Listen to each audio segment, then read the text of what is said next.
ক্ষমতাচ্যুত প্রধানমন্ত্রী শেখ হাসিনা, তার ছেলে সজীব ওয়াজেদ জয়, তার মেয়ে সাইমা ওয়াজেদ পুতুল, তার ছোট বোন রেহানা সিদ্দিক ও তাদের স্বার্থ সংশ্লিষ্টদের নামে বিভিন্ন ব্যাংকে থাকা 31টি হিসাব অবরুদ্ধের আদেশ দিয়েছেন ঢাকার আদালত। এসব ব্যাংক হিসাবে 394,60,72,805 টাকা জমা রয়েছে। এ নিয়ে শেখ হাসিনা পরিবারের মোট অবরুদ্ধ টাকার পরিমাণ দাঁড়ালো 1,49,65,72,118 টাকা। মঙ্গলবার ঢাকা মহানগর জ্যেষ্ঠ বিশেষ জজ জাকির হোসেন গালিবের আদালত দুদকের আবেদন মঞ্জুর করে এই আদেশ দেন।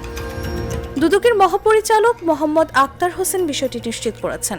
দুদকের আবেদনে বলা হয়, সাবেক প্রধানমন্ত্রী শেখ হাসিনা, তার ছেলে সজীব ওয়াজেদ জয়, মেয়ে সাইমা ওয়াজেদ পুতুল, ছোট বোন শেখ রেহানা এবং তাদের স্বার্থ সংশ্লিষ্ট 31 হিসাবের অস্থাবর সম্পদগুলো অন্যত্র হস্তান্তর বা বেহাত করার চেষ্টা করা হচ্ছে। অভিযোগের সুষ্ঠু অনুসন্ধানের স্বার্থে এসব হিসাব অবিলম্বে অবরুদ্ধ করা আবশ্যক।